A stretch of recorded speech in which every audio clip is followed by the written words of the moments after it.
Ako, yun po, dala po yan ng tubig. Pag bumabaha po kasi dito, lumalakmabot po yung tubig na pupuno po ito po yung bagay. Tapos naanuhan ng kahoy. Opo. Dala po yan ng tubig. Dala ng tubig. Dala na lang. Ay, yung mga kain-kain mo. Okay.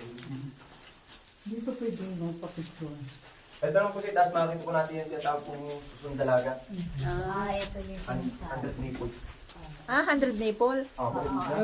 Suso ng dalaga. May tubig. Yan, Ay, makita rin po dito yung picture. ito dito. So, background yun po yun, no? Kanya may pumapatak ng tubig. Wala, wala na. Meron, ayun. Yan po ang buo po sa mga stalagmite at stalagmite po. Mineral po. Galing po sa ugat ng mga puno po yan. Yan po yung buong po sa kanya. 100 years po, 1 inch lang pinilalaki niya. Lumalaki? Kaya pag nahawakan po siya, Nawawala. hihinto na po yung pag-form niya. Paglaki po niya. May pwede kayo magpakuha dito ng Okay. picture. O dali na, Big. Groupings na Ate lang. Gemma, Groupings yung na ano. lang para hindi tayo tumakas. Ito. Ayun na. Malamig.